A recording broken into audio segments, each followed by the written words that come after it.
दोस्तों, ये कहानी कुछ अलग से ज्यादा डरावना और भयानक कहानी, जिससे सुनने ही आपको बहुत डर लगेगा और डर से शरीर कांप उठेगी। तो चलिए सुनते हैं एक डरावनी कहानी।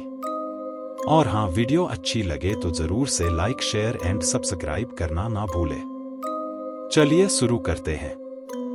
अरे यार, तुम कहाँ ले आए? इस बार तुम पर छोड़ा तो तुम हमें इन टूटे फूटे खंडहरों में ले आए।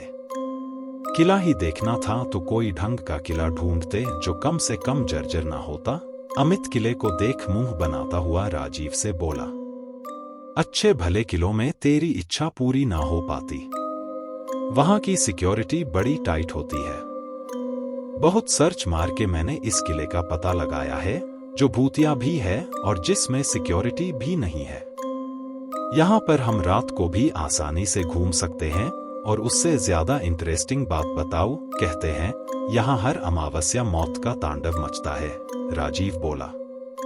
मेरी मम्मी ने तो आज सुबह ही अमावस के लिए पंडित जी की थाली निकाली थी। इसका मतलब अमावस आज है, विनय बोला।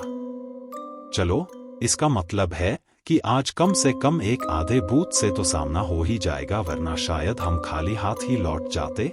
कहकर अमित ने जोर से ठहाका मारकर हंस पड़ा और उसके साथ बाकी सब हंस पड़े और सब अंदर चले गए। सबने अपनी अपनी पेंसिल टॉर्च जलाई और उसी के सहारे हर चीज देखने लगे।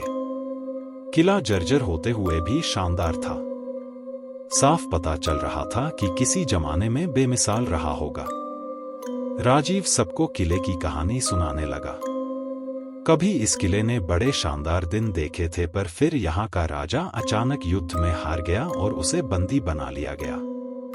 जीतने वाले राजा ने बड़ी बेरहमी से न सिर्फ राजा का बल्कि यहाँ की तकरीबन सारी प्रजा का भी कत्ल कर दिया। सिर्फ कुछ लोग ही छोड़े ताकि उन्हें अपनी चाकरी में वो लगा सके, और उनका भी इतना बुरा हाल उसने कर दिया था कि अगर वो मर जाते तो शायद बेहतर होता उनके लिए। और जब जीतने वाले राजा ने इस किले में रहना चाहा तो एक के बाद एक होते हादसों ने और लोगों के साथ हुई भयानक घटनाओं ने उसे समझा दिया कि जिन लोगों को उसने बेरहमी से मारा था वो अभी भी यहीं हैं। अस्वाभाविक मृत्यु के कारण किसी की गति नहीं हुई थी। डर के मारे राजा ने किला छोड़ने का निश्चय कर लिया, परंतु जाने से पहली रात ही उसके और उसकी पूरी सेना के ऊपर किसी ने आक्रमण कर दिया। आक्रमण बाहर से नहीं हुआ था, बल्कि किले के अंदर से ही हुआ था। कहते हैं उस रात इतना शोर मचा था कि सुनने वालों के कान बहरे हो गए थे। राजा और उसके साथियों की चीखें दूर दूर तक सुनाई दे रही थी। वो रात अमावस की रात थी। तब से पूरा महीना वीरान पड़े रहने के बाद हर अमावस की रात इस किले में खूब शोर मचता है। वो प्रेत किले में आने वाले के सामने उसके डर के रूप में आते हैं। जिस चीज से डर ज्यादा, वो उसी की शक्ल ले लेते हैं। आधा तो बंदा उनकी शक्ल देखकर ही मर जाता है। उन प्रेत के काम देखकर तो मौत खुद भी कांप जाती है। राजीव की बात सुनकर अमित बोला, तुम्हारी बात तो कहीं से भी सच नहीं लगती। यहां तो हवा भी शांत है। वो लोग किले में ही इधर उधर घूमते रहे। तभी उन्हें एक बंद कमरा सा दिखा। जाने किले के अवशेषों के बीच ये कमरा कैसे सही सलामत रह गया। दरवाजे पर सांकल लगी थी और ऊपर से रस्सी लिपटी हुई थी। विनय ने जेब से छोटा सा चाकू निकाला और उससे रस्सी काट दी। जब उसने रस्सी को अच्छे से टार्च की रोशनी में देखा तो वो रस्सी नहीं मौली निकली। विनय ने उसे चाकू के साथ ही अपनी जेब में वापस डाल लिया और कमरे की सांकल खोल दी। तीनों धीरे धीरे उस कमरे में घुसे और टार्च से सब ओर देखने लगे। कोने में एक जर्जर सा संदूक पड़ा था। राजीव ने आगे बढ़कर उस संदूक को खोल दिया। संदूक खोलते ही जोर जोर से चिल्लाने की आवाजें आने लगीं। तीनों ने तंग आकर अपने कान उंगलियों से बंद कर दिए, पर शोर फिर भी उनकी बर्दाश्त के बाहर था। तभी राजीव को लगा जैसे उसके ऊपर कीड़े रंग रहे हों। उसने टार्च अपनी साइड की तो वाकई उसके ऊपर सैकड़ों कीड़े चल रहे थे। वो बहुत बुरी तरह चिल्लाया और टार्च फेंककर अपने ऊपर से कीड़े हटाने लगा, पर कीड़े तो उसके मांस के अंदर तक धंस चुके थे। दर्द के मारे वो बिलबिलाए जा रहा था और देखते ही देखते कीड़े उसका पूरा शरीर चट कर गए। विनय और अमित तो ये देखकर पागल से हो गए। उन्होंने राजीव की हालत देखकर खूब उल्टियां की। वो उल्टे पांव कमरे से बाहर निकालने लगे पर वहां कोई दरवाजा नहीं था। लेकिन वो तो अंदर आए थे दरवाजे से। तभी अमित की निगाह जमीन पर गई। राजीव के हाथ से गिरी टॉर्च में पूरी जमीन सांपों से भरी हुई दिख रही थी। अमित को सांप से बहुत डर लगता था। उसकी घिग्गी बंध गई। देखते ही देखते अमित को सांपों ने पूरी तरह लपेट लिया और धीरे धीरे उसके शरीर को वो कसते चले गए। अमित के शरीर की हर हड्डी के चटकने की आवाज विनय ने सुनी। चीखों से गूंजते किले में भी अमित की चीखें साफ सुन रही थी।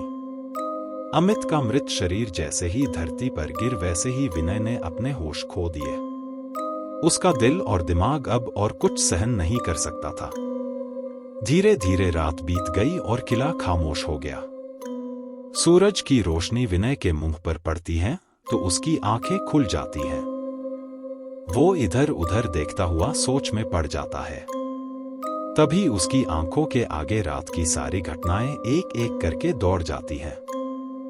वो डर के मारे खड़ा हो जाता है और दरवाजे से बाहर भागकर किले से बाहर निकल जाता है। उसके निकलते ही वो दरवाजा फिर गायब हो जाता है। विनय बगैर रुके भागता चला जाता है। गिरता पड़ता बगैर रुके वो आखिर एक बस स्टॉप पर पहुंच जाता है और पहली बस जो भी दिखती है उसमें चढ़ जाता है। अब जाकर उसकी सांस में सांस आती है। वो थककर आंखें बंद करता है तो पिछले सारी बातें उसके दिमाग में फिर से घूमने लगती हैं।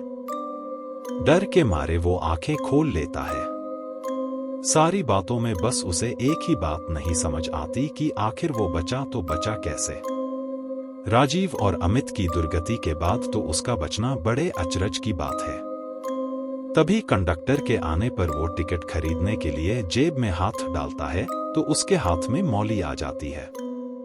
उसे देखते ही विनय समझ जाता है कि इसी के कारण वो आज जिंदा है और शायद उस कमरे के दरवाजे को सिर्फ यही मौली ही बंद रख सकती थी। विनय को अब बड़ा डर लगता है कि जाने उस दरवाजे को खोलकर उसने सबके लिए कितनी बड़ी मुसीबत खड़ी कर दी। उसने घबराकर मौली चलती बस से नीचे फेंक दी और कंडक्टर को टिकट के पैसे देने लगा।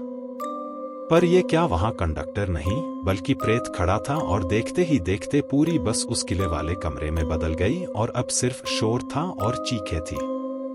दोस्तों, वीडियो अच्छी लगे तो लाइक, शेयर एंड सब्सक्राइब करना ना भूलें। और वीडियो कैसे लग रहा है कमेंट में जरूर लिखें।